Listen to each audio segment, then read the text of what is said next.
বাংলাদেশে সাফ চ্যাম্পিয়নশিপ আয়োজন করতে চায় সাফ।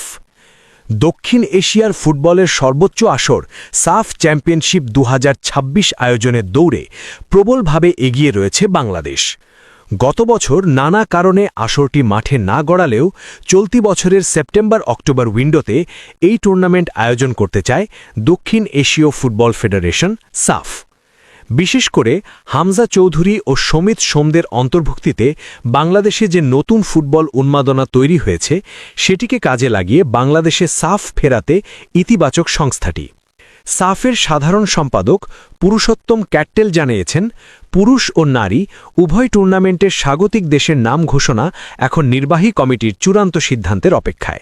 তিনি বলেন, হামজার জন্য এখন বাংলাদেশে ফুটবলের জোয়ার চলছে। আমরা বাফুফের সঙ্গে যোগাযোগ রাখছি এবং বাংলাদেশে সাফ আয়োজনের প্রক্রিয়া এগিয়ে নিচ্ছি।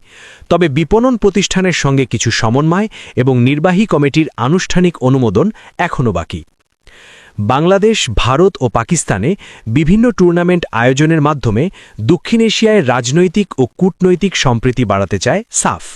ক্যাট্টেল আরও যোগ করেন, ফুটবল সম্প্রীতির বার্তা দেয়।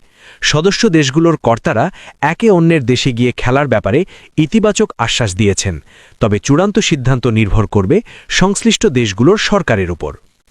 সাফের পরিকল্পনা অনুযায়ী 2026 সালের সাফ নারী চ্যাম্পিয়নশিপ ভারতে আয়োজনের সম্ভাবনা রয়েছে। অন্যদিকে চলতি বছর পাকিস্তানে হবে বয়সভিত্তিক টুর্নামেন্ট।